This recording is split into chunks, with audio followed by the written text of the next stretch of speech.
the scenes, because it's a tremendous amount of information, a tremendous amount of time to put it together, and a lot of time to interpret it. So Chuck, if you could just put the parameters around Sure. how you want to organize it. We are very limited in time. Yes. And so we just need to know as board members when to intervene with questions.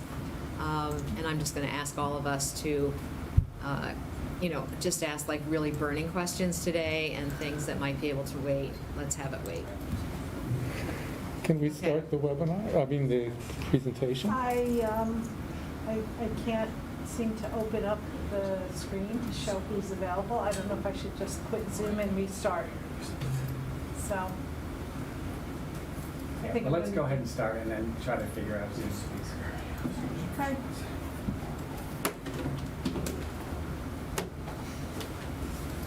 I'm going to restart. Go ahead. Presentation up there? Yeah, I'll get it up there. Just reconnect it. Yep, it's right.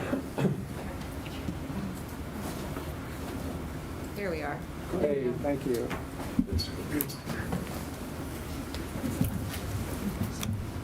Okay, so what I'd like to do today is to review the standardized assessment results from 2021 in order to kind of gauge the effects of the COVID-19 pandemic on student learning.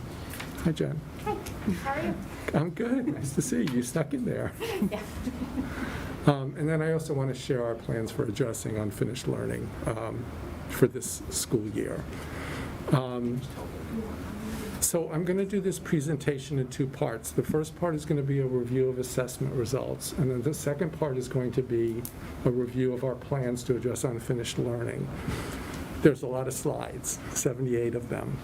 So I'm going to ask that to the best of your ability, you try to hold your questions till the end of each part. Let me kind of go through everything, because I think some of your questions may preview things that I'll be addressing in later slides. And then we'll stop, we'll take some questions, then I'll talk about unfinished learning, and then we can stop and ask questions. Okay? Make sense? All right.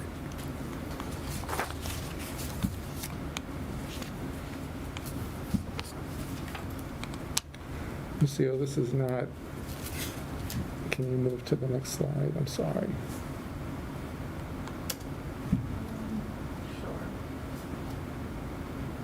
Okay. Okay, so what we're going to do today is we're going to review the Smarter Balanced Assessment results in grades 3 through 8, the Connecticut Scholastic Assessment Test, known as the Connecticut SAT School Day for grade 11. We're going to look at the next generation science standards, and that's grades 5, 8, and 11. And then we're going to take a little bit of a look at NWA MAP, because that will actually provide us with a much better gauge of what the impact has been on student learning.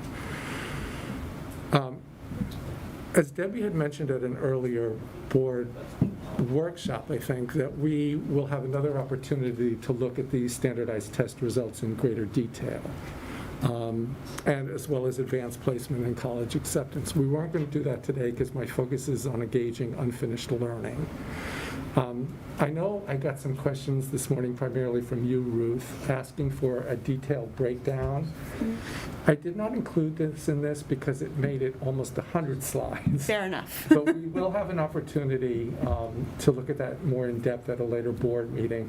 And I can address your question in a general sense without Great, the slides. thank you. Okay? Let me work on this for you, and I'll keep. Okay. Go ahead. Next slide. Yep. All right, so before we get into the results, I want to just caution everybody that this is an unusual year. And so comparisons across years, across schools and across districts can be problematic. It's important to keep in mind that all schools were fully remote from mid-March to mid-June. School learning models varied across schools and districts and changed throughout the school year last year. In-person schooling didn't look the same, and we were, faced with very different instructional models. Things like concurrent teaching and remote classes. Students were remote to varying degrees, and that was beyond our control. Go to the next slide.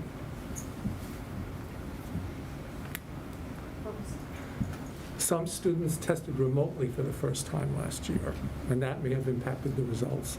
And we need to keep in mind that it was a fairly traumatic year last year for many people, a lot of stress and anxiety. There were also no Connecticut State summative assessments at the end of the year. All of these factors we have to keep in mind when we compare across years. When you look at 17 to 18, 18 to 19, in general, the learning conditions were the same.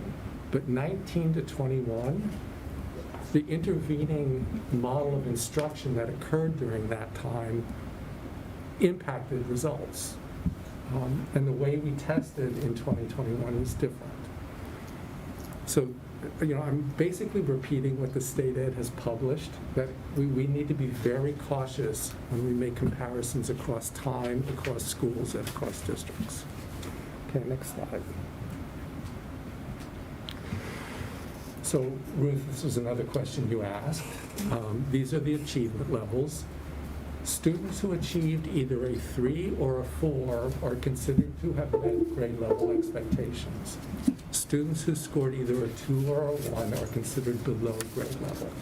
So as we move forward in these slides, what you're going to see are the percentages of students who met either a 3 or a 4 on the SBAC. Okay, next slide. We're going to start with the ELA data. Next slide. All right, so you see here from 2015 to 2021, performance on the SBAC across grades 3 through 8.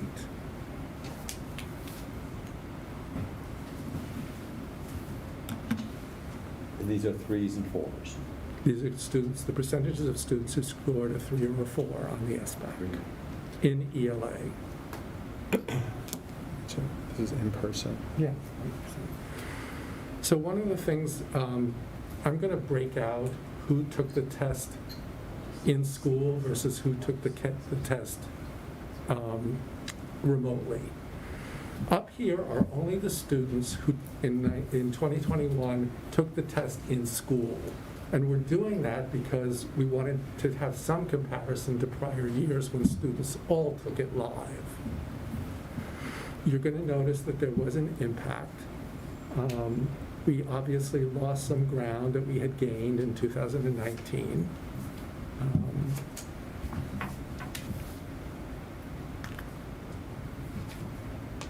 The impact varied a little bit by grade level, but you'll see later on this is fairly consistent with what we're seeing in the state and nationally. Next slide. These are our remote testers. Small number, but what you're going to notice is that in grades 3 and 7, in grades 3 and 7, they did not perform as well as our students in school, but they did better in grades 4, 5, 6, and 8.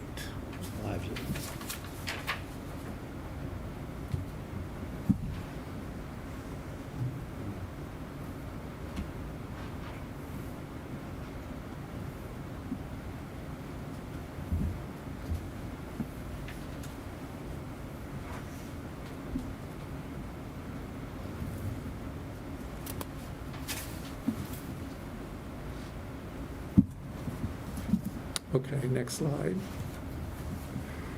This is a comparison of students with and without disabilities. Again, we've lost some ground in prior years. The achievement gap had narrowed somewhat. This year it grew.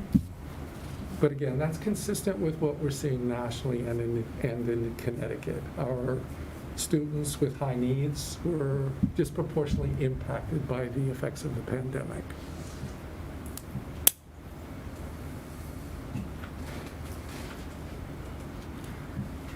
Okay, next slide. Okay, let's take a look at math. Okay, so in math you see again, we have lost some ground.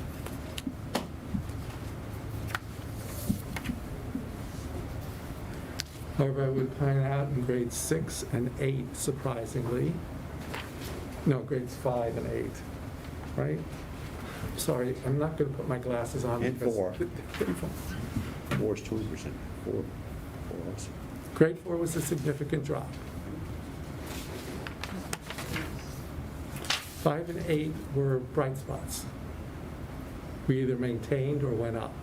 If you recall in prior years, 8th grade had consistently been one of our most difficult years. So despite the pandemic, the work that we've been doing in 8th grade seems to have paid off.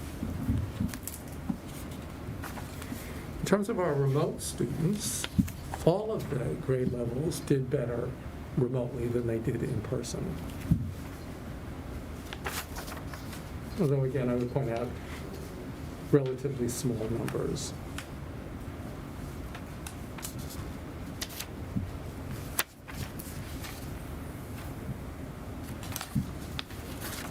Sorry, I lost something. Again, a comparison of students with and without disabilities, and again, the achievement gap grew compared to where it was in 2019. Next one. Connecticut School Day SAT. Next one. So interestingly, we were able to maintain student performance in ELA. But math took a significant hit. Again, we've lost ground. And this is just grade 11, correct? 11.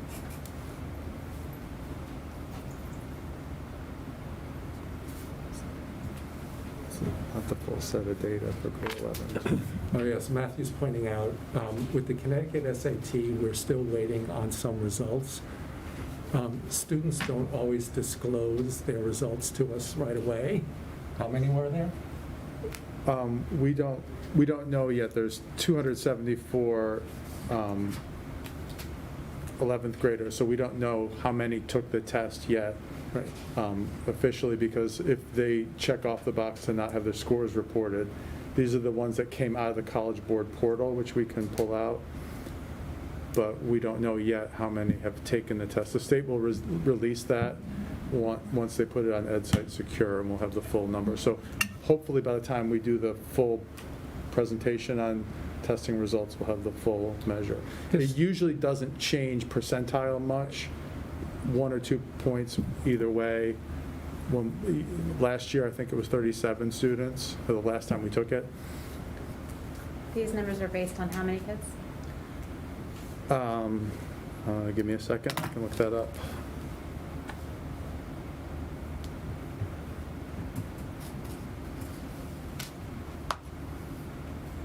That is based on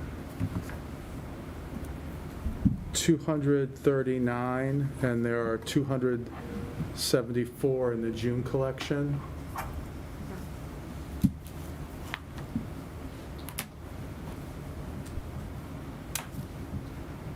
Okay, next slide. And the next generation science standards. So again, what's interesting here is 8th grade, a bright spot in the results.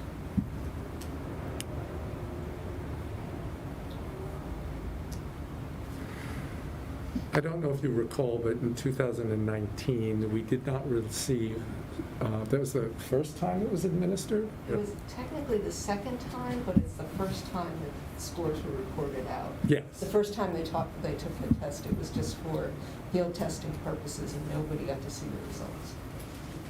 But even the last time, we didn't get student-specific results. So this is the first year that we've got student-level data on the NGSS. Okay, next one. So these are remote students.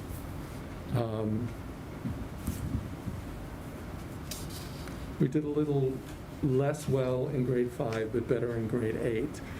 There was one student who started the NGSS in grade 11 remotely, but that student did not complete enough questions to get a score, so we don't have any information on that student.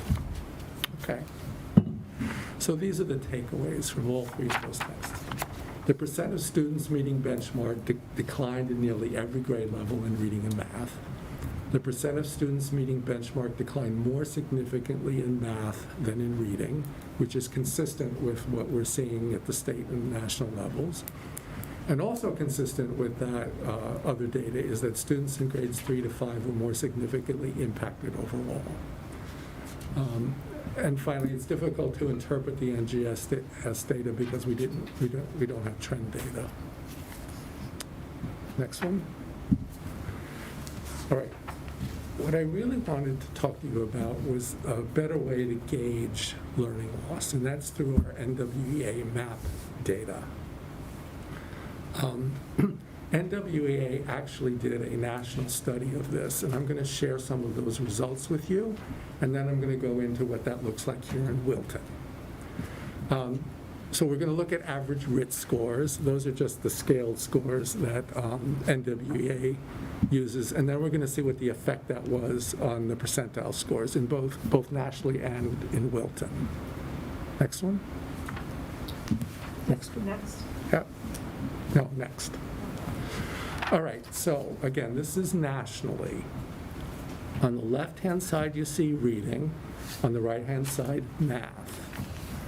The dotted lines are what performance looks like in a typical year. The solid line is what happened in 2021. You're going to notice in reading that they pretty much started out at the same point. That's fall 2020, correct? Well, the solid line is fall Yes. 2020, that's this year. The dotted line is 2018-19, the last typical Right. year. So in 2021, they started out in reading at roughly where they should be. You'll notice over time, performance lowered, particularly in the second half of the year, from winter to spring. In math, they started off at a lower point. They did make learning gains in both reading and math, but they started lower and their trajectory was lower. I think it's very hard to translate instruction in math into either hybrid or remote learning models. Next one. So this is the effect on percentile scores. How much on average did the percentile scores drop nationally? I think what you'll notice here, again, reading on the left, math on the right, there was a significant impact of the pandemic on student performance nationally. In reading, it tended to affect students in grades 3 through 5 more, and overall, math was impacted more, again, most significantly in grades 3 through 5. Next one. This is just a summary of the key findings. It's really important to understand that students did make learning gains last year. They did not lose learning. It just happened to be at a lower rate than it had been in prior years, especially between winter and spring. They ended 8 to 12% of percentile points lower than a typical year in math and 3 to 6 on average in reading. And certain students were more impacted than others, are more vulnerable populations. All right, so what does this look like in Wilton? Next one. Here's a very quick question, if I may. Sure. Where's year 19 to 20? Where's that? Could you go back? We're showing year 2018-19, but what about 19-20? Because 1920 was not a typical year, because most of the country shut down starting in the second week of March. Yeah, for the spring. Standardized test one. Yeah. There was no spring testing. There was no spring There were no testing. tests, there's no testing done that year? Right. Okay. All right, so what I want you to understand is that last year we made the decision to only administer the map twice. Now, I'm going to get a little technical here. We have what are called testing windows. There's a fall, winter, and spring. At Millard Driscoll, the decision was made to administer the map, I believe, in late March, Yes, Correct. the end of the winter. which is the end of the winter window. That school wanted the information earlier because they wanted to have enough time to address any learning gaps. So for at least in grades first and second, you're only going to see fall and winter data. So you'll notice in reading, in grade 1, students made nice gains. Math, they started out lower. They did make gains. It was This is still close. reading. Oh, I'm sorry, in grade 2. No, go back. In second grade, they started out lower. And the trajectory was close to what it would have been in terms of growth, but a little bit lower. Next one. Now, this is where we start to see more of an impact in grades 3 and 4. Our students started at a higher level than they had the year before, but over the course of the year, their performance did not match what a typical year would look like. Next one. 5 and 6 did very nicely. Started out lower but caught up and ended where they should have ended. No, started out higher. Started out higher. Started out higher. 5th grade.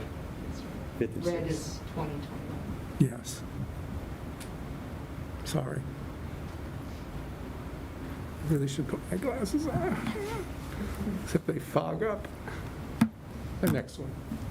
7th grade, started lower, ended lower. All right, let's look at the percentiles. So what you notice here is in grades kindergarten first, they went up. In 5th and 6th, they met expectations, but decreased in 2nd, 3rd, 4th, and 7th.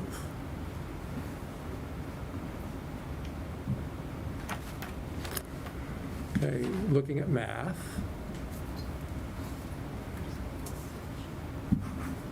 Pretty much what we saw before.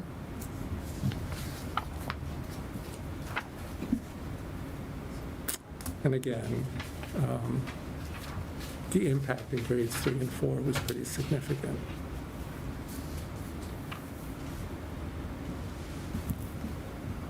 Fifth grade again, made nice gains. 6th, not so much. And 7th.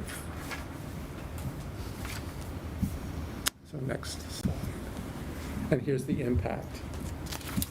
Saw some nice gains in kindergarten, pretty much met expectations in 1st and 5th, but decreased in 2nd, 3rd, 4th, 6th, and 7th.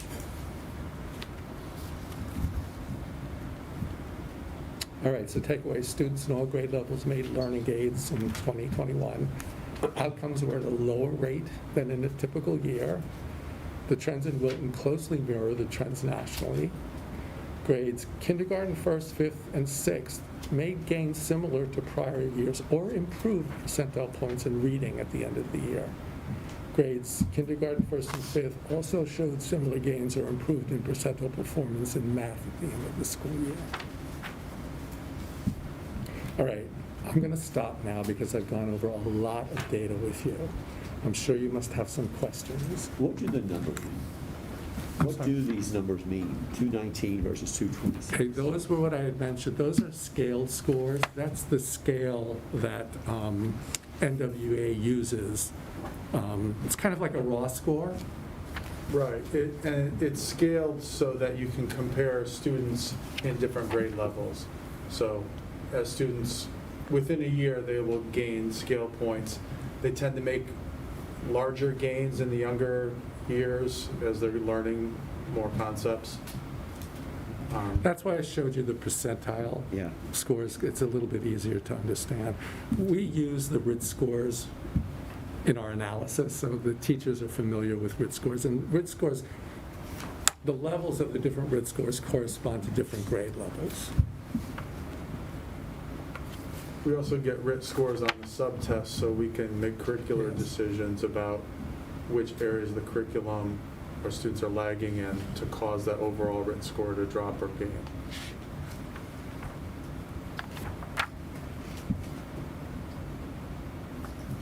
I guess I'm trying to get a sense of progress. So a RIT score on a typical year will go up 7 points.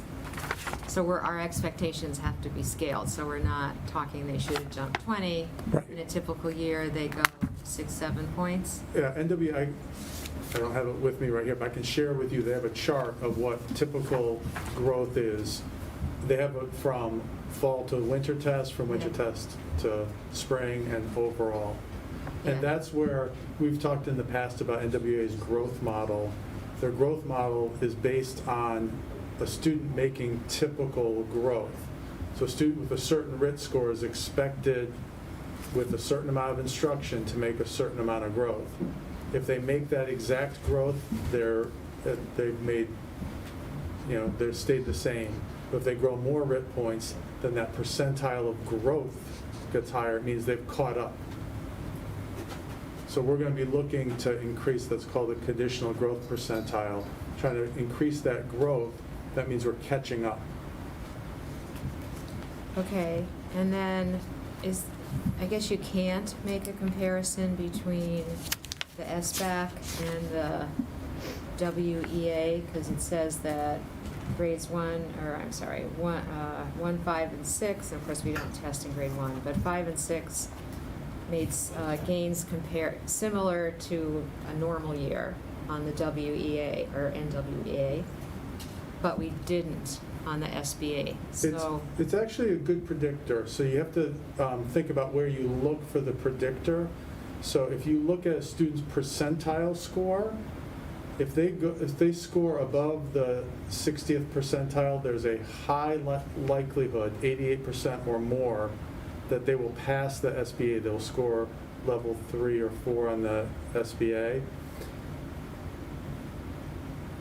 What their gains are in a year also have to do with where they started. So if they didn't start the year at the same point and they made a year's worth of growth, which is great, but they started the year not having all the concepts mastered, then they may not pass the SBA.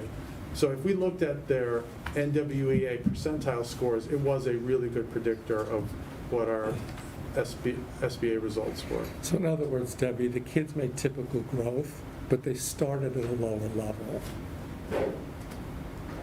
There was some Okay. learning loss to start To the year. start the year. okay. So And I think just one more question, sorry. Yeah, no, you're good. And I think I asked yesterday, and this is probably not the right time to ask it, but I asked a content question versus a performance level question. So in other words, to what extent did these scores represent less coverage of material? And to what extent do these scores represent not mastering the material that was covered? So in other words, if you had to learn 4 things, we didn't have time, we learned 3. Did we learn those 3 just as well, or did we learn them less well? Some of Or that was it all due to we missed number 4? It's hard to sort that out, but a little Okay. later on, I'm going to share some analysis that Trudy and Okay. Karen did All right. that we're giving to the teachers to help them. Because it could have been a combination of both. Yeah, I was just trying to figure out, okay, they learned fewer things, but they did really well, or they learned fewer things, they didn't do well either. So that's the Trudy question. and Karen sorted that out somewhat Yeah, in their yeah. blueprint. Okay, But it varies depending upon what subject you're talking about I'm and which sure. grade level. Okay, all right, fair enough. And then just one more question on the SAT. You say passed. I don't know what that means in terms of levels. 3 or 4, right? But Yeah, what are the so- scores on the SAT to make level 3 or 4? Nothing about that. But I'll have to look it up. I think it's 520, but it's Okay. on, if you go on to EdSite, Yeah, and they have a report that tells you, we'll see how quickly EdSite loads. no, that's okay. If we're But lucky, but it equates to a traditional, they SAT have score. 4 bands. yeah. All right, it wasn't clear here what the band was, if we're expecting 500 or 600 or, And that's back out of the traditional 800 top, the way it was when okay. yeah. Okay, thanks, sorry. Jen, sorry. Fine, you're good. I just want to follow up on one of your questions. you were talking about, Matthew, you were talking about map scoring, and if the kids are in like the 66th percentile on the map, then they're likely to pass the SBA. So if that's true, then were you guys expecting the results that you got on the SBA or not? Could you just say that last sentence again? Yeah, were you guys, the scores that we got in the SBA, is that what you guys predicted based on what we had looked Yeah, at? in the map? yes. Okay, so no surprises as far as you guys were concerned? The grade levels that we were concerned about, based on their MAP scores, were the ones that performed in areas that concerned us. Okay. Remote students, how was the test administered? So the Cambium is the company that everyone does their test online. It's just whether they're in your class. Yep.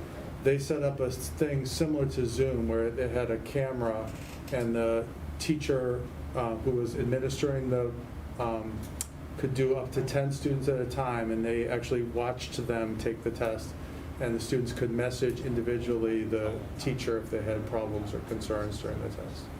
Okay. Is there an overlap between the kids who took the class at home and maybe kids who get more services or were home for other reasons?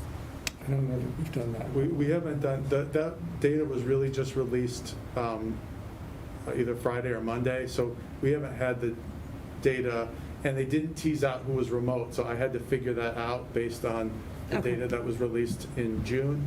So we haven't had a chance to really do a deep dive, but certainly we can do that prior to the full report, if you'd like. When are you guys sharing information with parents?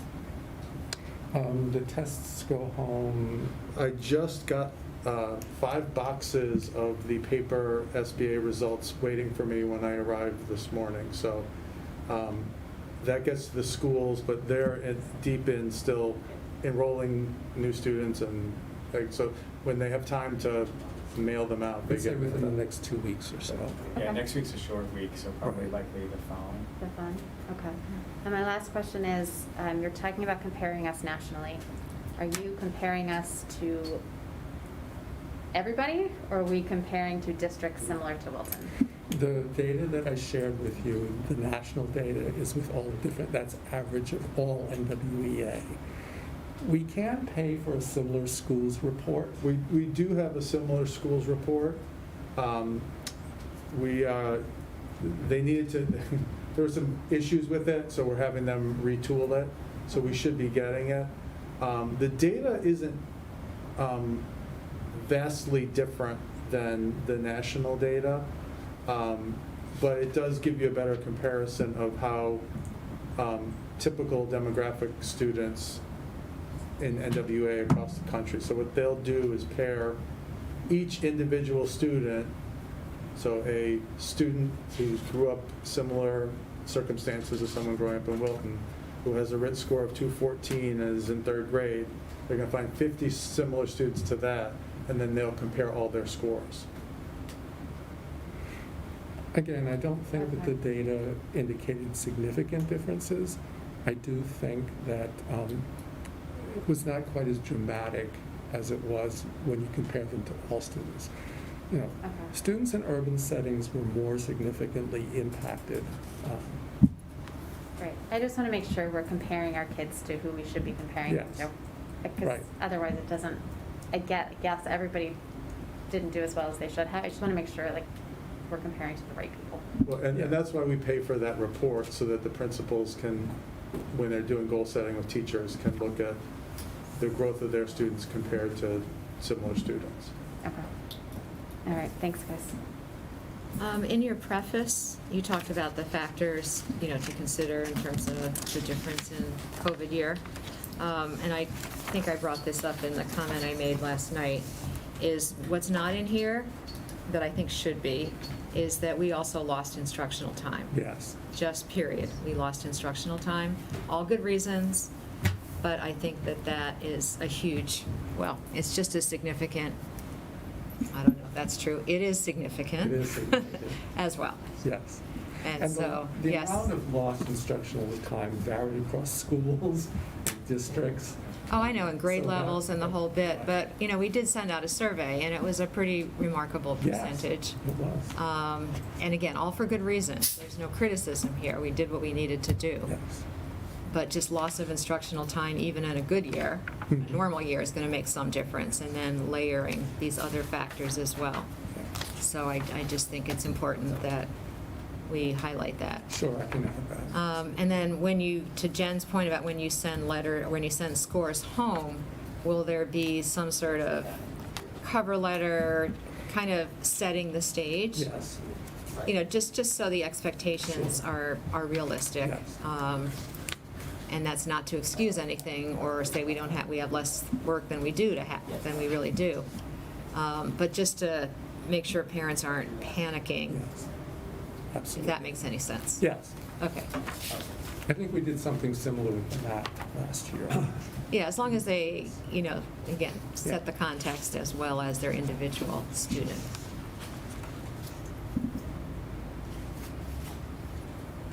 Any other lingering thoughts or questions? No, I'm digesting. Well, you saw some of the Yeah. questions I had about more nitty-gritty data, but that Actually can come didn't get later. those. It's okay. It's, Maybe, I never saw There- it either. yeah, I know. I kept it a secret. I wrote it Oh, and okay. sent it, and nobody got it. Anyway. These are the types of things that you want. I know, I didn't reply all You the saw, first well, time. that's the part I saw that you didn't reply all, and I was like, wait, well, here's the. I know, and then I tried forwarding it, and then I think it just said, Debbie, those are stupid questions. Don't even bother anybody with them. well, Kevin will forward to them. too. Yeah. We'll make sure to adjust it at the next. Yeah, and then questions, again, about, and I know no one particularly wants to, it's a difficult door to walk through, is looking at the comps in our area, Mhm. and the scores here are blank. Will EdSite make those available, or Yeah. what is their stance this year? My understanding is they're not going to publish it to EdSite, but they are sending spreadsheets to the superintendent, which I have not received yet. So I think we will have DERG comparisons as soon as we get the spreadsheets from the state. But only the superintendent will be able to ascertain that. He will get them, he'll give them to me, I will Oh, yeah, pull- no, I'm not quite criticizing, but I'm just saying that usually it's public data, so this Yeah. year it's not. It's not on EdSite. It's not gonna be on Ed's site. I don't know, what, if it's an educational record and it sits in the hands of the superintendent, whether it's protected or that is something that's public, so. If we can share, we'll share. Yeah, we'll find out. We'll take our, Ajit at the state, who's Yeah, the head of accountability, will give the guidance for that. sure. And I understand all the caveats about this year in particular, last year in particular, but we still typically want sort of so how did the rest of our like districts do? So, all right, thank you. Ajit's message has always been to think of these SBA scores as our new baseline. And then I think they're actually maybe working out new growth models, because we've always had a growth model, so that from year to year, there's a set amount of targeted points that someone who's a level 1 within 3 years would make it up to level 3. So I haven't heard from Ajit yet, but there was discussion about having a growth model based on this as a new baseline, because they have a growth model at the state level. Right. And I think we heard a little bit about that for the special needs students, that, you've got, I don't know, there was some mathematical formula in terms of how many years it might take to Yeah, that's right. be comparable. And so my question was just slightly different than that. It's just that, as parents and typically people just want to make sure that, okay, we're still comparable, or we're experiencing the same challenges that our neighboring districts are. Not that our scores are exactly the same year to year or anything like that, but just, Right. are we totally different, or are we in the ballpark? Right.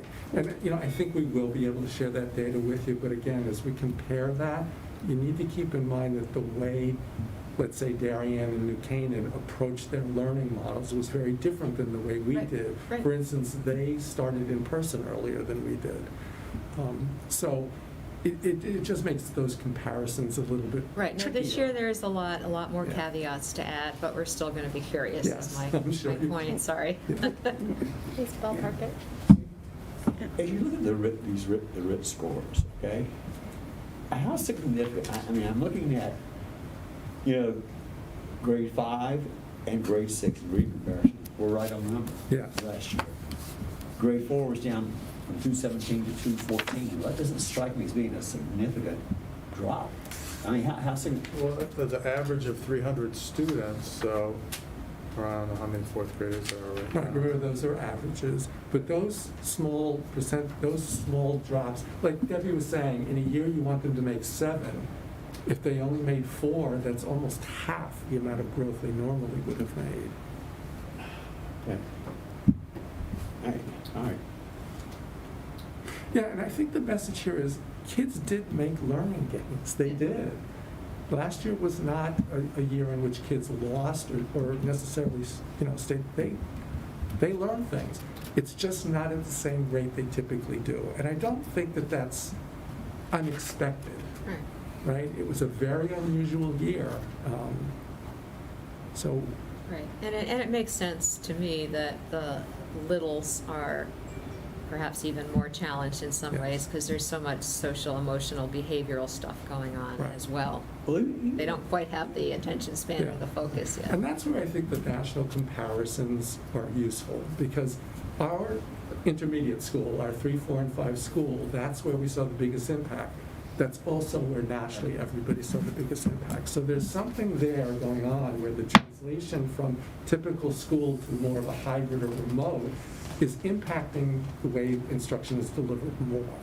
Yeah, and so to segue kind of to the learning strategy here, hence the name, is to accelerate or increase the rate of growth Right. to catch up, to address unfinished Right. learning, to regain lost ground, et cetera. Right, and I think, some lessons learned, if we're ever in a situation like this again, our 3, 4, and 5 students, we either need, number one, need to get them back to in-person learning a lot quicker than we did last year, or we've got to think about how we deliver instruction Yeah. in a hybrid or remote setting to that. Because That what we was did something, I don't know, we talked about it with this group extensively, but the learning model with Sugar Mill, that Yes. was a major takeaway for Dr. Falcone and her team, is that Yes. if, in a similar circumstance, we wouldn't choose to do that Right. again. Better to have direct instruction by the teacher in the classroom than to split the load virtually. Yeah. Yeah. Okay. All right, I know our time is precious, so. Yes. Okay, would you like to move on? Yeah. All right, so what I wanted to talk to you about was how we're going to approach this unfinished learning. I do want to remind everybody here that we have devoted significant funding, I think mainly from the federal government, to do a number of things, to keep class sizes small at the elementary level. We've hired a number of different types of interventionists, both academic and mental health. And so we've done a number of things to make sure that we can accelerate the growth for students. But we also have to build, and I think this is more important, build the capacity of our classroom teachers to address unfinished learning. And that's what this model is really about. I also wanted to point out to you that unfinished learning is not something new, right? Every year, kids come to us not having completely mastered what they should have the prior year. What's different this year is the scale of that unfinished learning. It's much greater. So what we're going to do is we're going to try to leverage what we know works best, but we're going to try to do it with increased intensity and intentionality. And that's what's referred to as accelerated learning. So the next slide. So our fundamental theory of action is that the best approach to accelerate learning is to engage students with grade level work. And that's going to require that we focus on a prioritized curriculum, grade level academic tasks that are appropriately scaffolded for student learning, and using assessment information wisely to promote student learning, which is what we call responsive teaching. But most importantly, and I'm going to talk a little bit about this, students need to feel encouraged rather than discouraged. And that can occur partly through just how teachers frame things, but they also have to experience success. What I'm going to do is I'm going to try to go through each one of these in detail with you.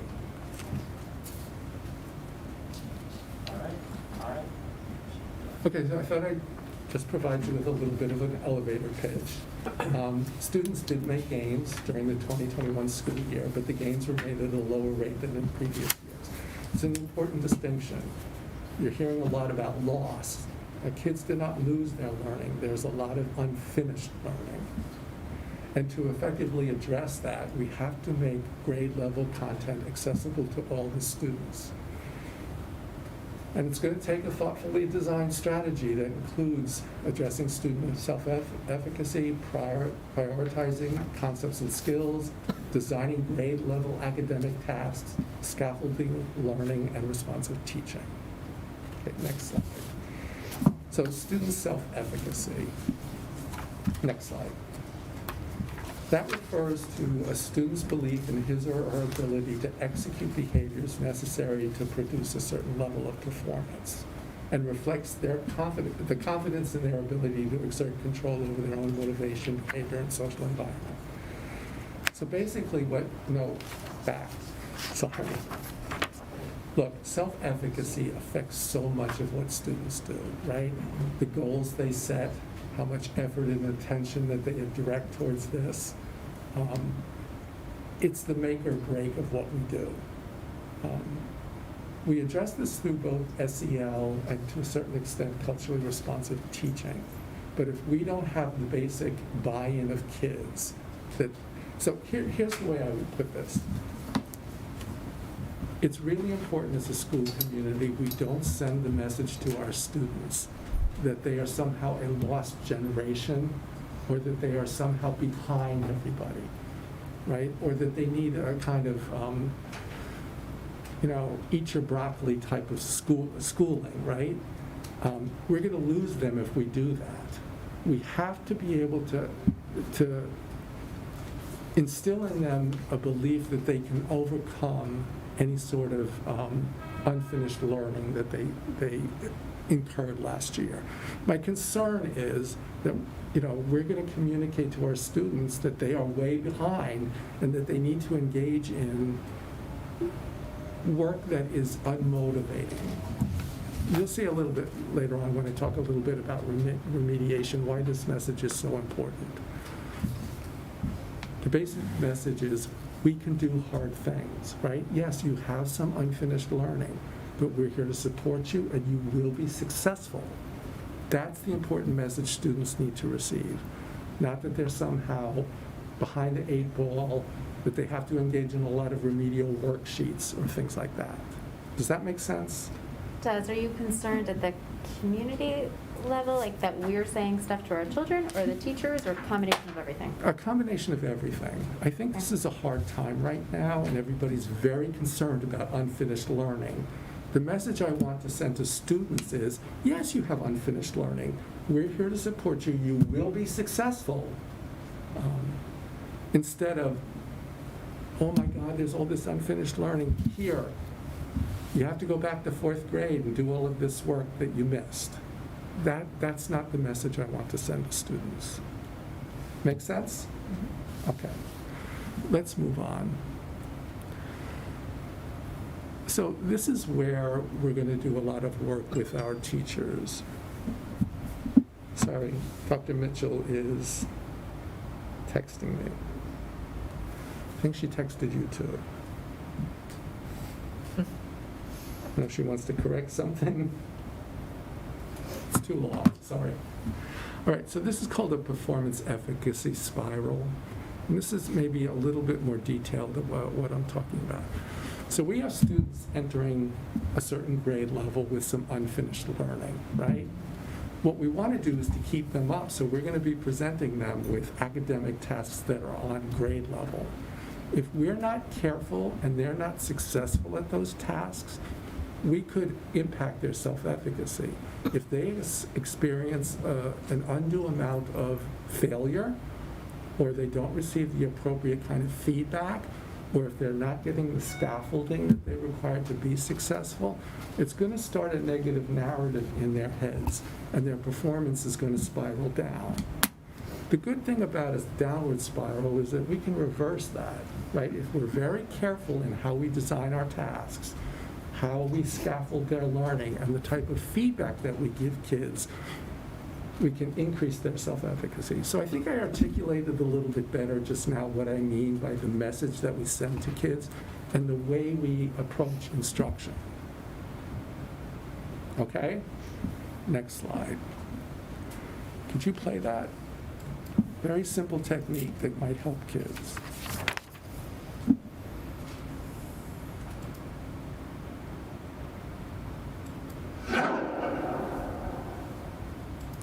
Hi everyone, welcome to another Paintcast. We all know that feedback is important. If we're going to get better at something that matters, if we're going to make progress, we need information on how we're doing.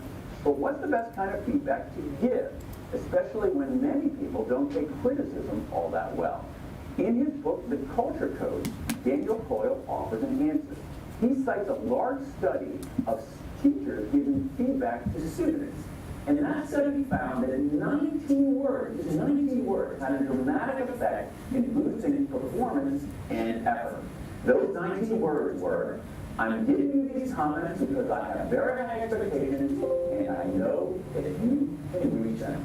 Why did that work? Well, it builds trust, it signals belonging, and it combines high standards with the assurance that people can reach those standards. I'm giving you these comments because I have very high expectations and I know that you can reach them. The researchers call it wise feedback. And that's something all of us can use a little more of in our lives. That's all we need. So again, that's just an example of some of the work that we're going to be reinforcing with teachers. Design appropriate grade level tasks, but make sure that students are appropriately scaffolded and that you know what kind of scaffolds they need. And think about how you're giving feedback to students so that you're encouraging them rather than discouraging them. I know this may seem like I'm beating a dead horse, but I'm very concerned about this feelings that kids have a good sense of self-efficacy and that they can overcome any unfinished learning that may have occurred last year. I'm going to stop for a minute because I see a little frown. Do you have some questions? No, I think it's an excellent point that you Okay. I think I really do. But I'm also wondering if another message is also, you're not in this alone. In other Mhm. words, it's not just Chuck who went Yes. through last year. All of us went We through did. last year. So we're kind of all in the same boat. Yes. And I just wonder if that would be helpful as well. Yes, that's a good point, absolutely. Okay. And I think what I'm struggling a little bit with is, because I think it's an excellent point, both of them, is that, and maybe this gets more into like the prioritized concept and skills, the crossover between the two. Because we don't just want to, give them broccoli and then them get bored and frustrated and then also have self-efficacy problems. But at the same time, we kind of need to hide the broccoli in there. Yes. Because... Yes, we're going to get into that. Yeah, so that's kind of, that at the same time that we make sure that we're really kind of lasered in and focused to some extent, that while we don't want to teach the test, quote unquote, if the test is the standard and it's what we want them to know, Yes. we Yes. help them get there. Yes. Yeah. The trick is doing that through grade level work. Our message to teachers is, yes, kids are coming in with unfinished learning. You need to stick to your grade level curriculum. Going back and reteaching the units from last year, Right. it's just going to put kids further and further behind. Yes. No, that I. Okay. So prioritize skills and concepts. Next slide. So when we talk about catching students up, what we don't mean is that we're stuffing that unfinished learning into an already full plate this year, right? Teachers do report that teachers, the district pacing guides are the biggest impediment to them to doing deep learning with kids. We need to spend a lot of our time building classroom community, making sure the kids feel safe, that we're building that level of trust so that we can push them to do a greater amount of academic growth than they typically do. Doubling down and trying to cover everything is just going to set teachers and students up for not being successful. Next one. So we need to Marie Kondo the curriculum. And this is a quote from the article on the previous page. Everything in our curriculum has a purpose, or at least had a purpose when it was first introduced. But not everything in our curriculum needs to stay. Much like yesterday's wardrobe or old souvenirs, things that were once important are now obstacles to living our best life. We can let these go with gratitude for their marking of how we have grown in our practice while creating space on our educational shelves for what we need today. Next slide. There are criteria by which you prioritize the curriculum, and I've listed some of them here. I think the third bullet is probably the most important, to identify what kids need to move on to the next level of learning. We also want to prioritize things that are aligned to our vision of the graduate. We need to align to external exam requirements. We have to think about what can be done cross-disciplinarily, and so forth. So moving on. These are some of the resources that we used to prioritize the curriculum. The fact of the matter is that the curriculum has already been prioritized. We found ourselves in a position last year where we needed to do that. At the beginning of last year, it became apparent very quickly that teachers were falling behind in the pacing guides and we needed to do something. So the curriculum has already been prioritized. What's a little different this year, and I want to share with you, is that middle link right there. Could you click on that, the blueprint for unfinished learning? Okay, can we make that smaller? So what Trudy and Karen did was that they went through the prioritized curriculum and looked at some of the assessment results that we had primarily through the map from last year, correct? And what they've done is that they've developed a tool that can be used by teachers to decide what needs to be taught within the context of the grade level curriculum. So what you'll notice here is on the left, what happened, up in the upper left-hand corner, grades 4 to 5. They've listed the key ideas and details, the percent of students above and below benchmark, the 21 targets of concern for those students, the unit and standard alignment, the code. This goes to the question you asked before, code for not addressed or didn't stick. Debbie, I think that's what you were asking before. Either it wasn't covered or the assessment results indicated that it didn't stick with the kids. And you've broken that down into, help me with this, partially stuck for most students, Right. Didn't stick for most of the students, right? And if we had, and there are instances where we know particular units were not addressed, those are also indicated. Then how those learning issues align with grade 5 and the unit in which they probably need to address that unfinished learning. You following me here? So this is a very, very useful tool for teachers as they're teaching upcoming units. They have information on what unfinished learning and the degree of unfinished learning that occurred so that they can move forward in that unit. And this gets to what we were talking about before, and I'm going to talk a little bit about more. It's just-in-time remediation versus just-in-case. Just in case is where you go back and you reteach the whole thing from the prior year, just in case the kids miss something, versus being very targeted before you start a new unit and knowing what you need to target for that unit. That's the just in time. Would you two add anything? Now, We did have metrics for the, whether the learning stuck for most students, partially stuck for most students, or did not stick for most students. And we worked with NWA researchers to establish those. So if you're interested in those, I'll pass them along. It might be helpful to get a snapshot of that. Sure. Well, you know, just. Do you so want to us to keep the add, concepts. kind of describe or annotate the progression from one column? Yeah, I mean, again, not because we need to know Right, just, the you want to particular understand. thing on Right. whatever, but just the process that you're thinking. Could you, at the bottom, go over, there's more tabs? Oh, To another grade level? Yeah, if you go, but you have to press the arrow, Yeah, there you Look go. at algebra to geometry or algebra 1. So Trudy did a nice job even at the high school level for some of our courses, knowing what kids did not, what didn't stick. What, I just want to point out, what's different there is we haven't administered the math test in 8th grade. Right. So this data was done entirely with the Smarter Balance data. And each of the, when it says targets, those targets correspond to different standard domains in the curriculum. So this I shared with the high school teachers, so they would know for the 9th grade coming in what was covered, what students were able to master, what they might have been a little shaky on. Oh, okay. Because I thought it was difficult to do like an item analysis on the.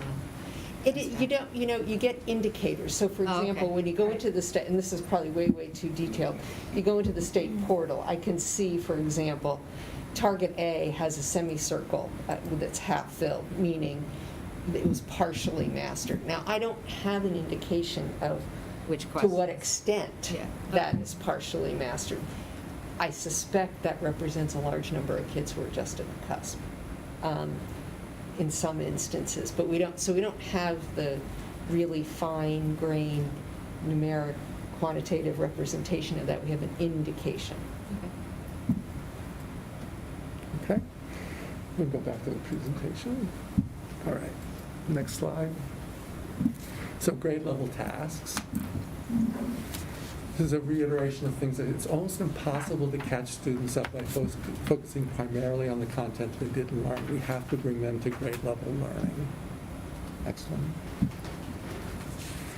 So this is my word about remediation. Acceleration of prioritizes grade level skills and understandings, while remediation and reteaching often trap students in below grade level work. There is a misconception on the part of a lot of people that for students to learn new information, they must go back and master everything they missed. It's often referred to as meeting students where they are, which is well-intentioned, but again, practically guarantees that students are not going to catch up. And it reinforces some misguided beliefs that some students can't do grade level work. And this affects certain groups of students more than others. Next one. It's just a good view of what we typically see with remediation. Starts out small in 2nd grade, grows in middle school, and by 10th grade we have huge gaps. And I would point out our data supports this. Well, it's a rethinking of all our level 1 courses. Yes. So that's pretty radical Yep. and important. Yes. And I have heard our administrative team use the phrase, we're going to, meet the kids where they are. So we all need to correct that then, Yeah. or? So is this we're meeting the kids where we expect them to be? Or where we expect they can be? So that's really where, Okay. we want, this gets very complicated. It depends on what you mean by meet them where they are. If you mean meet them where they are in terms of content and skills, that's not a useful analogy.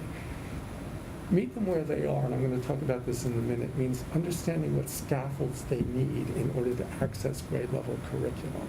If you go back and we see this with self-contained classrooms, level 1 classrooms, where we're plowing through curriculum that is below grade level, we never catch them up. So you may have a child who can finally add fractions, but he's in high school, No. right? So It's taking grade level work and making sure it's accessible to students with the appropriate supports and services, rather than meeting them where they are, meaning going all the way back to. And then they never- And then Yeah.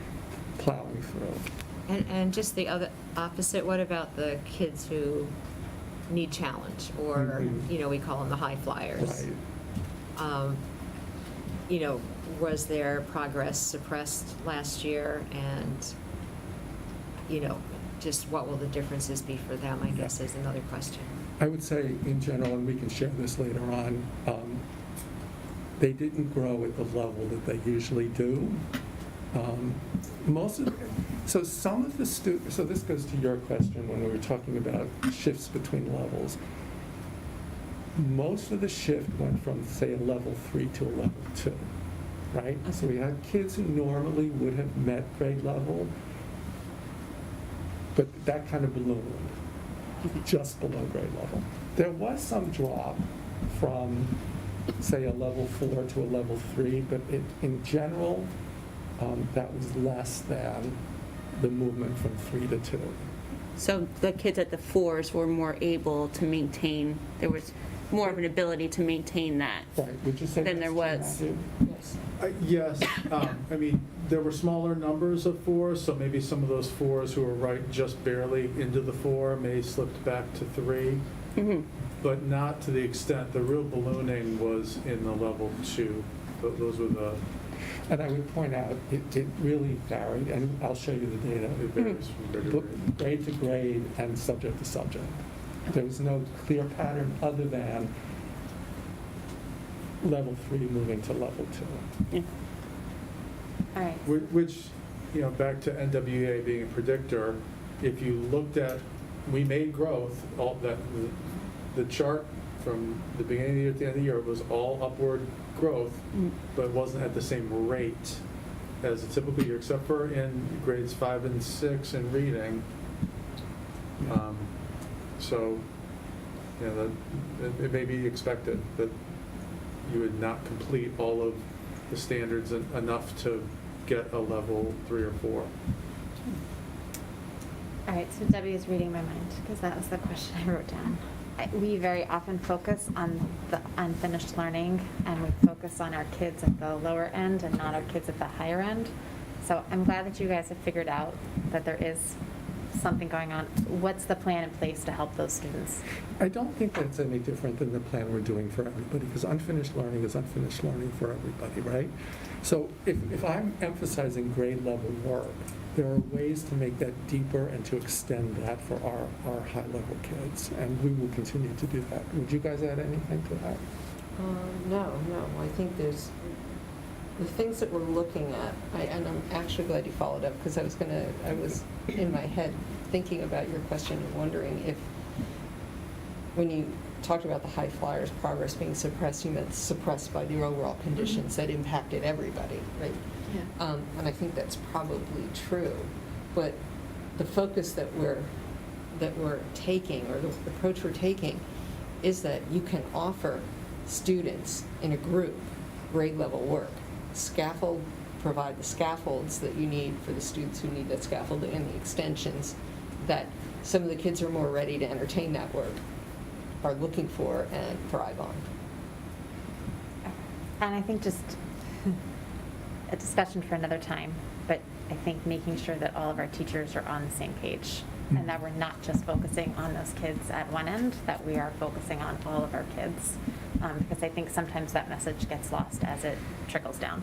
Sure. And this issue comes up frequently, so we do look very carefully at the growth. And I have to say, in general, and Matthew, correct me if I'm wrong on this, we tend to do a good job with our high flyers. They tend to grow more than our students who are below grade level. And I'm talking about growing, not just achieving at high levels. They grow very well. Okay. Now, that's an average. It's not every kid. That was backed up by our NWA rep, was really impressed, even given the pandemic and everything, that our high achieving students were still growing. Okay. So this is just a quote by a famous person in the field of education, Richard Elmore. what I wanted to say here is that I don't want you to give you the impression that all remediation is bad. Just kind of the old school type of remediation where you stick kids in below grade level work and they never catch up. Any sort of remediation that enables kids to access grade level material is good remediation. And it goes back to that idea of just in time versus just in case. Okay, next one. There are some beliefs that we're going to have to overcome with this particular approach to accelerating learning. You know, there's a strong belief that kids need to learn X before they learn Y, that we have a lot of kids with limited background knowledge and vocabulary, and that, you know, social emotional needs need to be addressed. And that's all true. Our message has to be, though, that we can address these issues by engaging students in grade level learning, not to do it before we engage them in grade level learning. Okay, next.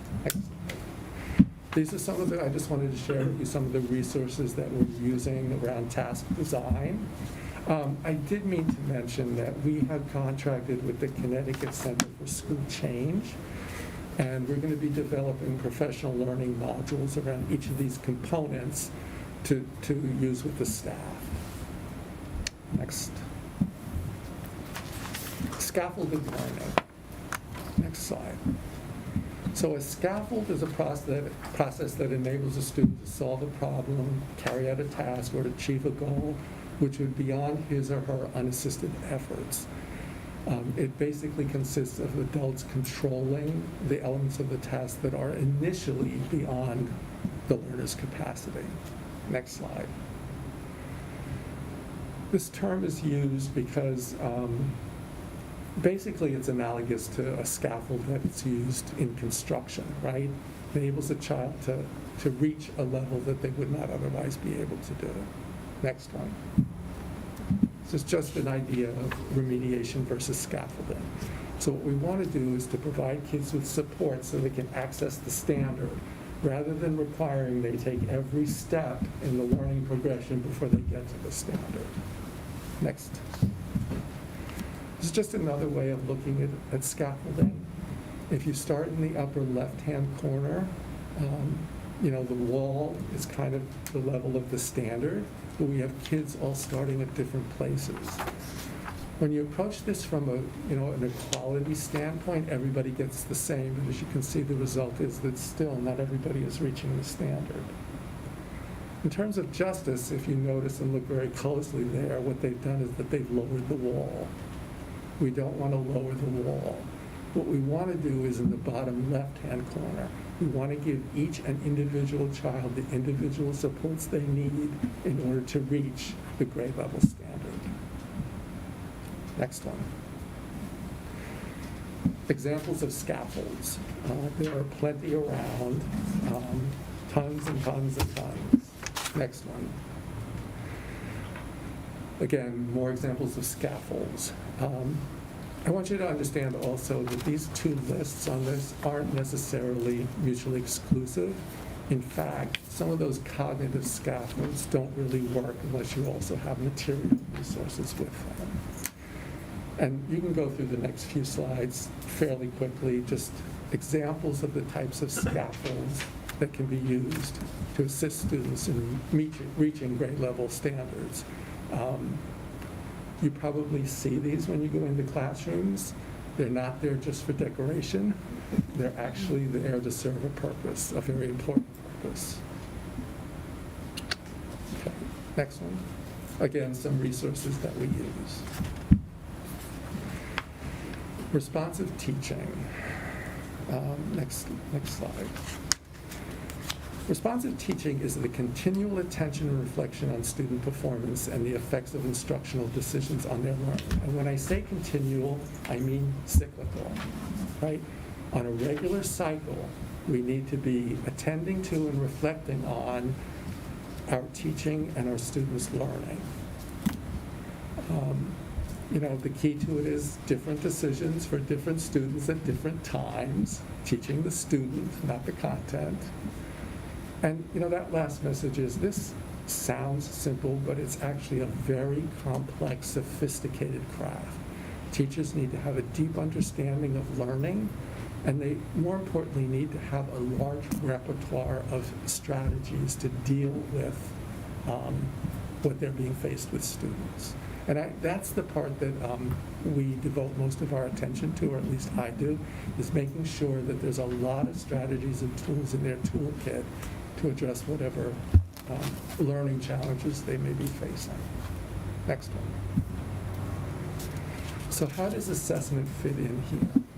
So in the prior slide, I talked about continual attention and reflection on student performance. That requires frequent assessments. And we need to stop thinking of assessments as testing and really thinking about it as being part of instruction. And that's why we call this responsive teaching. Undoubtedly, the most useful form of assessment is the kind of what we call formative assessment, in the moment kind of stuff, so that instruction can be adjusted right then and there. More importantly for me is that assessment isn't just information for the teacher. I think in some ways it's more important that students be involved in the assessment. You could go to the next slide. I think this is a great quote.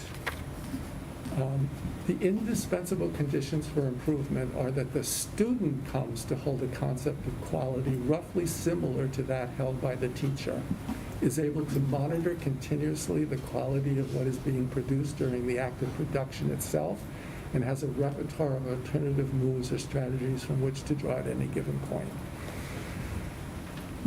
Through assessments, we can help students to understand what the learning target is and where their performance is in relation to that target, right? Once, if you think of a bullseye, right, the center one is where we want the students to be. The assessment information tells the kids where they're kind of hitting the mark in relation to that target, right? I want to be here, but I'm over here.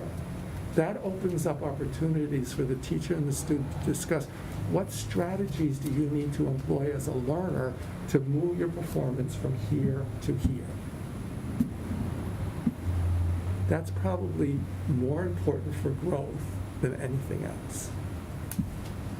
Okay, next one. Just some examples of classroom assessments. The bottom part of this slide is really important. One of the things we need to work on with teachers is to understand that the actual assignments that they give kids are probably the most important form of assessment that they have. Next one. Two very important books that we are going to be using to develop that module around responsive teaching.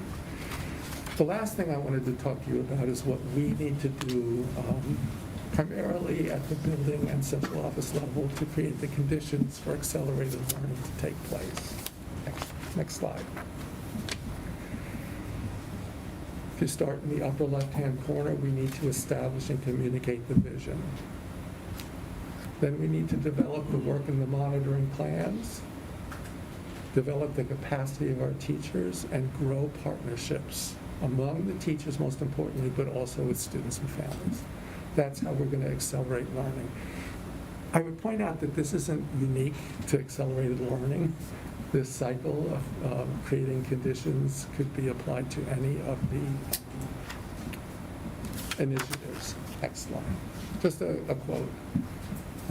Accelerating students is a method of boosting academic achievement is as much a shift in mindset as it is in instruction. It will always be difficult to resist the urge to try to fill in student gaps and fix everything that went wrong in the past. And it's all too easy to slip back into remedial worksheets when students have so many missing pieces, but don't give in to the temptation. So, I feel like I've been talking for a long time. We're just trying to get through this. Well, you have. So that we can have some time to talk. It strikes me that this is going to require, on the part of the administration and all those who are challenged with that, a lot of time in classrooms and observation. Yes. More so than you would ever think about. Yeah. Yeah, we've talked a lot about that this summer when we were meeting with the administrators. Yeah. It's, I think something that You're going to have to be in the classroom to make sure that all of the teachers got process. Yes. They understand it. That's going to be key, because if you don't, Right. you just, Yeah, and in addition to Showing that, time. we have things called IETs, Instructional Effectiveness Teams. We need to be present during those team meetings, because that's where Yeah. these questions Absolutely. and ideas are going to be coming up, and where we need to constantly refocus people and deliver the message. Yes, you've got students who have unfinished learning, but our goal is to bring them to grade level. How can we do that? How can we support you in doing that? I think that's going to be key to success. Yeah, and the activities they engage in, while doing that, and, the other muscle we need to exercise rigorously across the district is assessment analysis, so really understanding where kids are, to Chuck's, analogy about the whole point, and really making sure those conversations are taking place, and helping teachers better understand, both the data they have, but also what to do with it. And those, again, I think, where I'm encouraged by a lot of what I see, and I know we're more than up to the task, but it's not new work, not by any stretch of the imagination. For us, I think it's a question of scale and capacity, as Chuck was describing. And focus. It's Right. kind of, Yeah. and focus. Yeah, I have to say, in looking at the numbers from the assessment, from tests and all that, yeah, our kids did experience some lag, all that, but not dramatic. I was really shocked and pleased. I mean, there are times where they were not significant, or nearly what I would think that we would be led to expect. Yes. I would agree, and it's a real testament to the hard work that the teachers put in last year. Yeah, no, I was really, we've got gaps, we've got lag, we've got some declines, but they're not draconian in any way, shape, or form. I mean, some of them, I'm surprised they're even better than or above, so. It could have been worse. Yeah, and I think this is testament both to our students Yes. and families, the efforts they put Right. in, Of course. okay? And to our teachers also. So it's I think the cooperative effort that took place during the year, particularly with our families, the time they spent when they were learning remotely, it paid off. Yeah. I think our families did a great job. And I think that's a great message for the community, because I think it inspires confidence, and again, we can do hard things. Well, I mean, just look at the numbers, it had to be that. By looking at the numbers, I mean, we didn't do it alone in the environments that we were trying to teach in. And so I think our families did a super good job. Yeah. Well, I don't know. I read the scores last night, and I was like, not shocked. It wasn't like we didn't know something was going to come. But I can't imagine any parent being delighted that 54% of our fourth graders met the math goal. No. There's no way, and I don't think we should veer or shy away from the fact No. that that's a hard challenge. Yeah. I think the message about accelerated learning, as complicated as it is heartening, and the idea of the NWA and the idea of growth and who's making what growth, and I think there's a lot of tools here and a lot of approaches, and we don't have to look at this as dire, because I agree with Glenn on that point. It's not. I think that we have amazing tools and resources and teachers, but I also don't want to diminish I think- just what a difference last year has made, and it's not just Wilton, it's everybody. In looking at this, the fourth grade math as an outlier. In my view, there's something unique about that number. Something didn't Yeah. happen there. That No, I obviously picked the Because the most rest of them, you have 65, dramatic. 65, 76. Yeah, but- 71 to set, you got 1/8 is up above. That's Yeah. just, that one bears some digging, some understanding, some conversation. Yeah, but you compare seventh grade, I mean, things are less than they could have and And- should have been. But another point about, do you have enough support for a teacher monitoring and supervising and coaching and all of that, is I think, to your very last slide, we're going to hear a lot, I would imagine, from an average parent who would think, they didn't learn fractions, let's teach it again, and let's fix it, because that's our natural impulse. So I don't know how, there are some messages, I don't know that parents need 68 pages. No. but I'm just wondering, some parent education So I or have a- videos or something that would explain this, like Right. your messaging idea, your remediation Yes. idea, So your next- scaffolding idea. You can cull, I think, Sure. some things that will resonate with parents. So next week, I have scheduled a parent forum in collaboration with the Wilton Youth Council. Okay, And it's going to be a much pared-down Right, version right, of okay. this. And it will be recorded so that parents can access it at any time. yeah, I would just really push on the parent understanding piece, because Yes. otherwise, the first parent conference is going to be, Yeah. what happened to fractions last year and how can we catch them up? Right, and it's not that we won't address fractions. Yeah, well, I What don't we're not want going to picking do on is go back and fractions. teach the whole unit again in fractions. Yeah. What we're going to do is we're going to figure out where does this child need to Sure. know fractions and teach it then and there.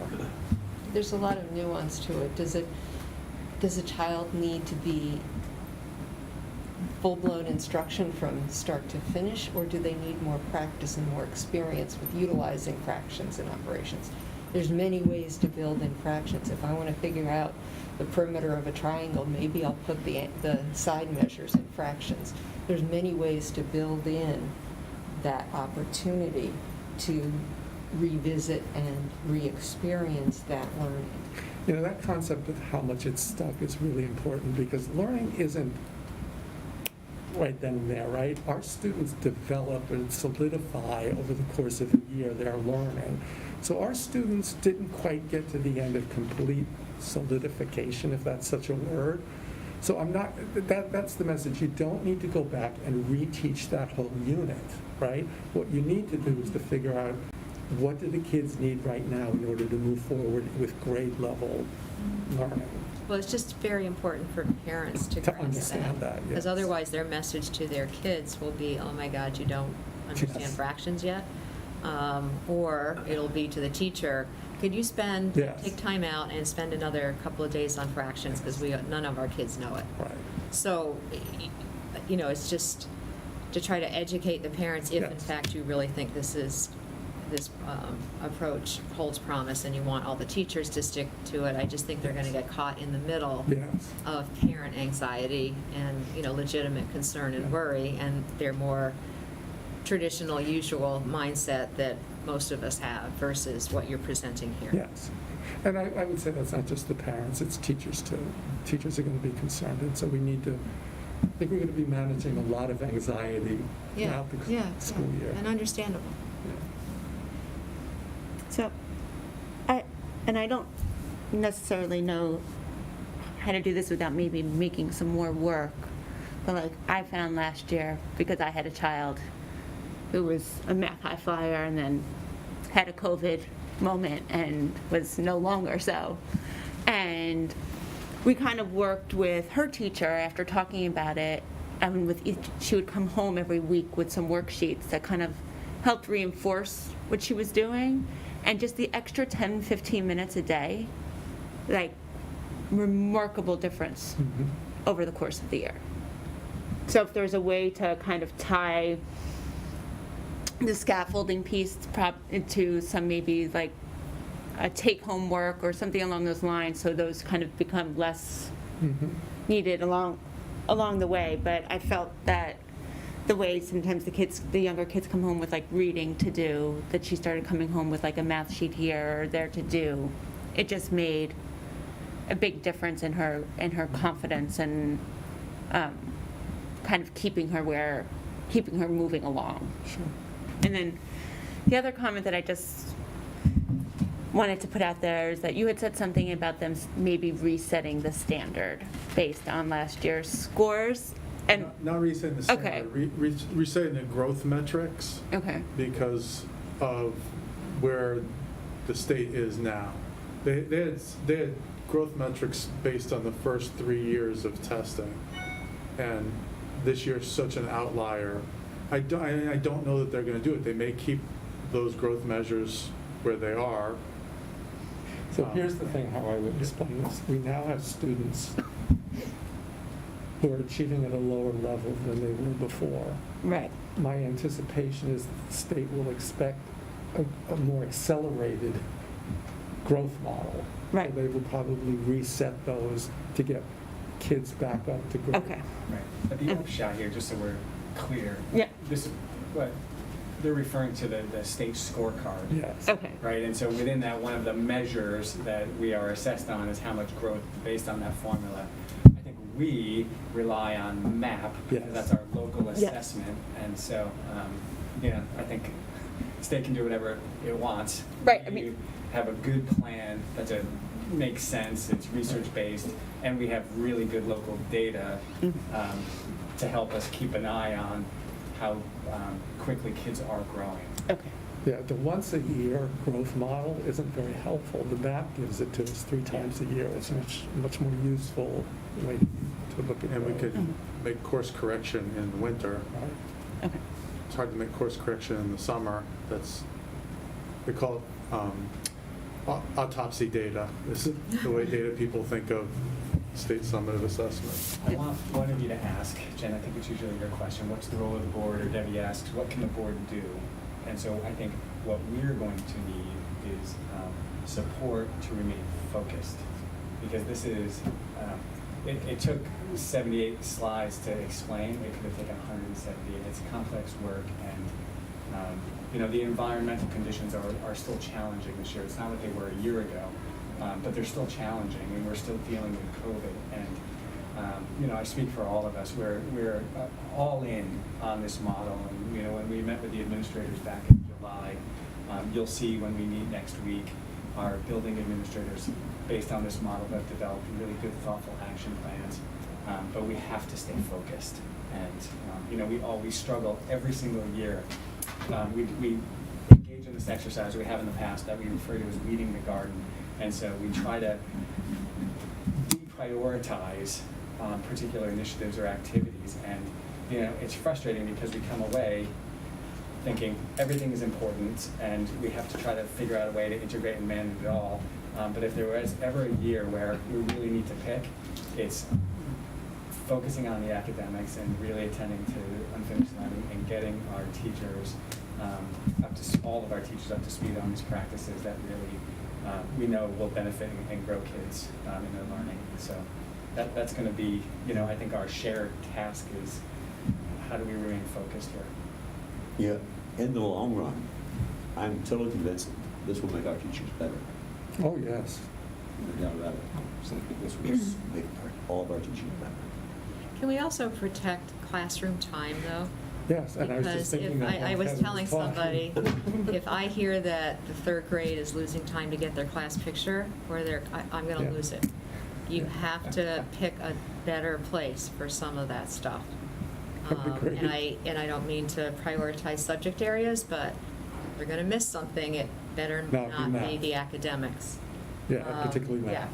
And the same thing with all these wonderful, well-meaning speakers and presentations and assemblies, all of which, of course they're important, but maybe not.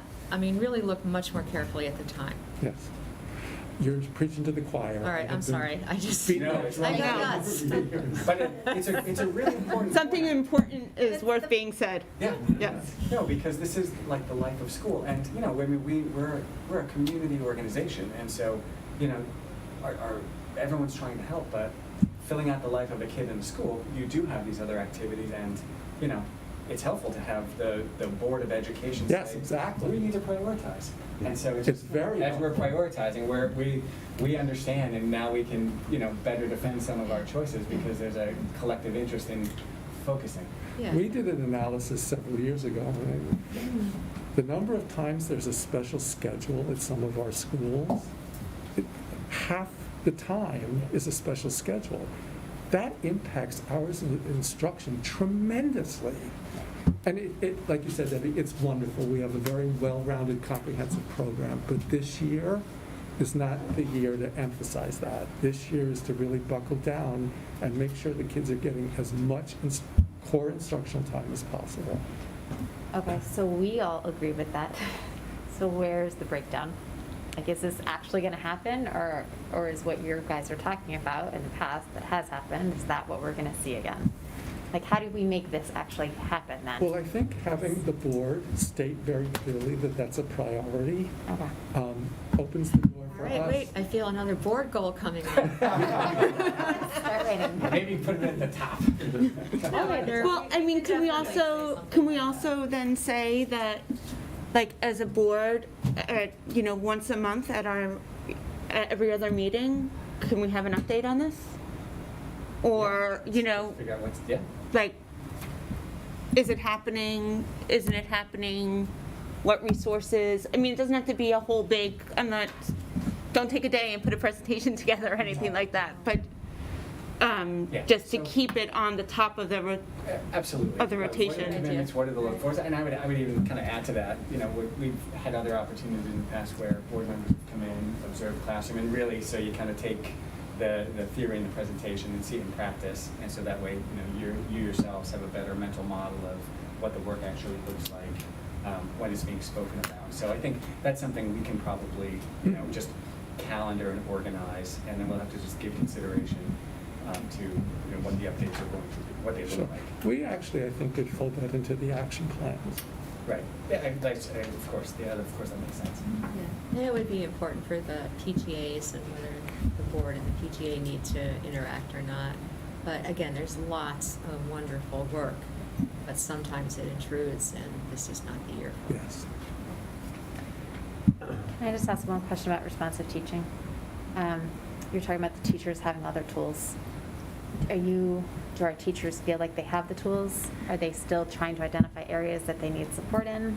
Are you guys looking at professional development to help them? Oh, Or yes. what do you guys? Responsive teaching is going to be a big part of what Right. we're doing this year. Okay, Mostly that needs to occur within the context of the IET. okay. In my own experience, in any of those kind of either data teams or instructional effectiveness teams, teachers are very good at identifying what kids haven't learned.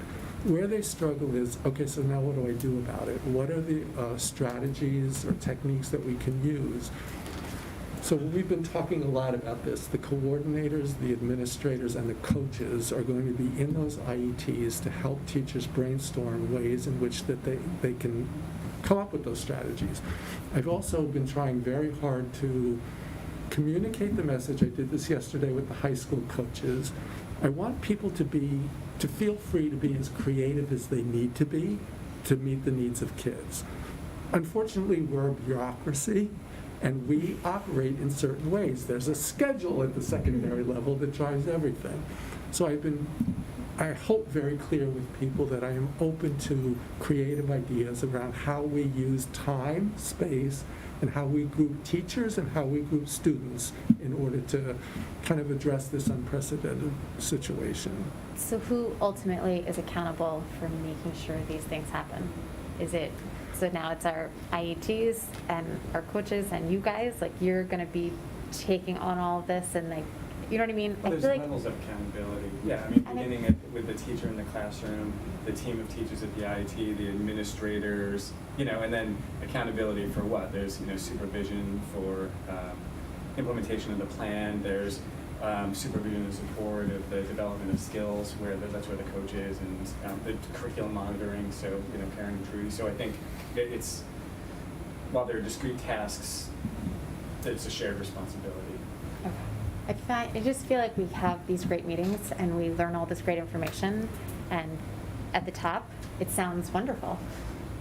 But then sometimes the message doesn't always get down to the teachers who are actually implementing and teaching our kids.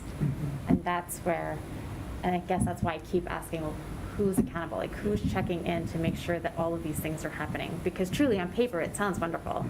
But how do you actually implement it and make it be functional and work and do what you want it to do?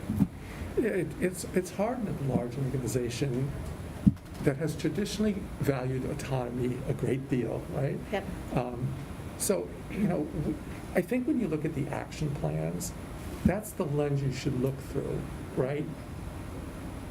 In those action plans, is there built-in ways in which people are checking? That results section? Right. What are you putting on the table to demonstrate that this action actually occurred? And I think that is an area of growth for us, that on an ongoing basis, we're asking people to bring to the table proof that what they said was going to happen actually happened. Okay. The other thing I would say is, I keep using this term, this is unprecedented. We've not been in a situation like this before. We are going to try our best, but I'm not going to say that we're not going to make mistakes. There will be areas. Totally agree. And I don't think anybody expects this to be a flawless year, and I don't think anybody expects within 1 year all of our kids are going to be meeting all their glad benchmarks you and that said we're that. going to be perfect. Like, I don't think anybody thinks that. I think you just want to make sure you guys have a great plan in place, and I just want to see that it works the best way it possibly can. So, and to your point, as a community, I don't think anybody thinks that, but we also have to be cognizant of individual parent expectations when it comes to their kid. And I also want to make sure that the teachers have the support that they need, because I think that there is going to be, if there's 22 kids in a class, there's going to be 30 parents emailing, Yes. On a regular basis about where their son and daughter is at, or what is being done, or how can we get there, and just, helping to make sure Every that. time the MAP scores go home, we have a spike in parent communication. I Yeah. expect that that's going to be a bigger challenge this year than it has been in prior years, although we got some of that last year as well. Yeah. Well, I think more just throughout the year, that Mhm. sometimes I think that once, there might be ways that we should probably think about, I think, in maybe more engagement with the parents other than just the Thanksgiving conference. Because I think that families also understand that this is unprecedented and are willing to be a resource and helpful as well. So I think if we can find a way, even if it's not on adding more to a teacher's load, but perhaps on a grade level or a team level or something along those lines, to build in that. Next Thursday, when the action plans are being presented, one of the areas that I have asked the principals to include is an action plan around parent engagement. So let's look carefully at what the actions they're doing around that parent partnership, and whether there are areas, given what we're facing this year, that you think might Yeah, and I'll be there improve next that week. partnership. Right, and what can we, or not maybe the board, but is there anything to be taken off a teacher's plate?